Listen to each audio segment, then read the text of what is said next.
7 right up the middle, and that will take a lot of pressure off of Richard Lagow, wondering how he'll handle this atmosphere. That will be his best friend, because play action pass at 6'6" off of that inside run is what he does best.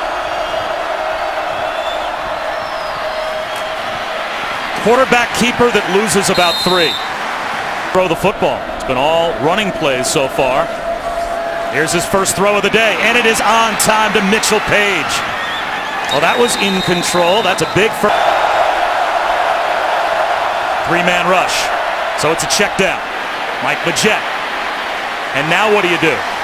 It's 4th down and 4. Play action. Lagow extending the play at the knees of Divine Redding, so now it's only a 4-man rush. Lagow in the flat. Divine Redding dropped it, and Indiana will have to.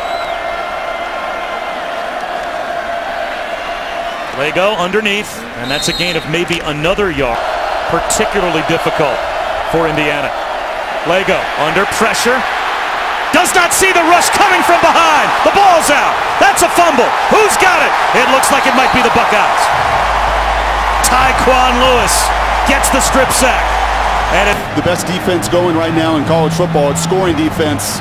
The group that's also scored 4 touchdowns themselves and now 12 takeaways on the season. They play fast. They play as an entire unit, and I think we'll take a look here and make sure that arm, if you're a Hoosier fan, you're sure hoping that ball was going forward, is incomplete rather than a fumble. Well, I don't think there's any doubt. He's got the ball in his hand and his arm starts coming forward. Wouldn't you say that that's an incomplete pass? And he maintains control of the ball.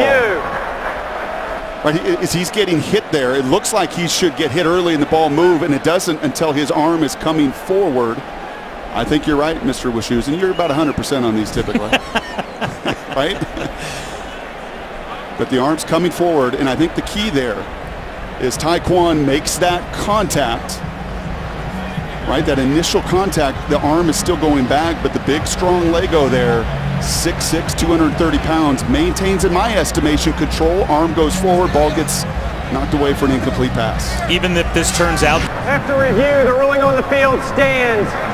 First down, Ohio State. Success on 1st and 2nd down run. Lagow looking for the deep ball. Nick Westbrook is out in front. All the way down. Lagow, he's going to take a shot. Flutters one down the sideline. It's a jump ball. Batted around. Incomplete. Intended for Donovan Hale. Richard Lagow. Backwards pass. Majette gets to the sideline.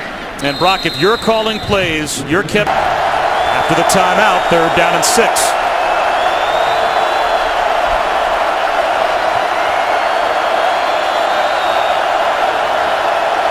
The pass rush, and it's a 1st down inside the red zone for Indiana. And look at them quickly striking here, wanting to get right back to the line of scrimmage. That's that imbalance in the run-pass game. Just 1 turnover in that first half, and even that, I thought, was called the wrong way. The Hoosiers wanted to do, attacking the Buckeyes. 17-10, as Oaks adds the extra point, a 7-play, 65-yard touchdown drive. And Mitchell Page, the former walk-on, a 5th-year senior, is able to score. Starts with the protection. Just give the big man a little. The right tackle there. I love that look. You bring your tight end over, Danny Friend, 270-pound guy, and you commit to running right behind. Play it on Ricky Jones. Any better than Marshawn Lattimore, unless you got a little too aggressive as a flag comes out. He looks a little like Jerome Bettis at the end of his career. And I don't know what that means when you're 18 versus Bettis at 36. Up what could have easily been a Garyon Conley interception. See, one of the things Ohio State does is they mix their man and zone very well. That time it's zone. Sometimes allow those corners to still play man principles, or they back out as Garyon did. And it's all about the face mask. When those face masks are looking at those wide receivers, pretty good indicator. The line of scrimmage.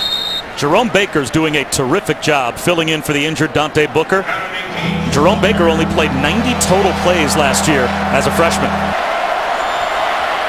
Long throw down the sideline and the toe tap by Nick Westbrook. That's a big schedule.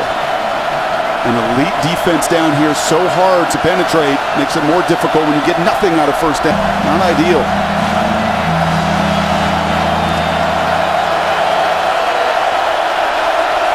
Picks up a couple. Let's check in with Allison. The C gap has to be closed. Force yourself in there and make them go outside.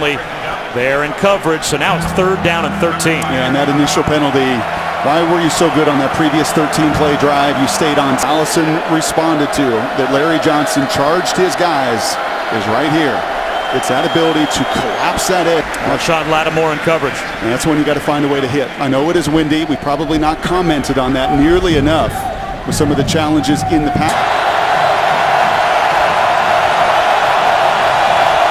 Play clock under 10. One today.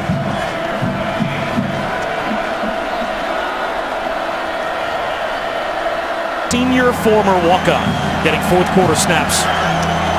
And no hesitation to come into the game here in the 4th and just play with your hair on fire. Jory, do not go backwards. Ohio State still has not allowed 4th quarter points this season defensively. Out as fun to watch as any band routine you will ever see. Back to the offense for Indiana with 3rd down, and what you have to think is all 4 down territory now for Indiana with 6:14 to go. They're up front. It made it miserable. Last gasp for the Hoosiers. And this group shows it. Even when they don't play their best ball, like a pitcher without his best stuff, it is still tough to beat them. 6 weeks down the road, is the playoff committee, is anyone going to remember this being anything other than just a solid home win for Ohio State over an improved Indiana team? Lagow steps up, and that ball's intercepted, picked off by Malik Hooker. Malik Hooker takes a pop and stays on his feet.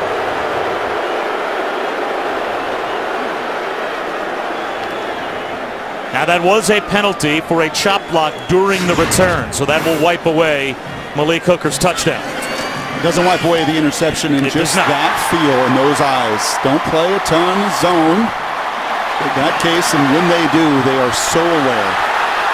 Corners, safeties,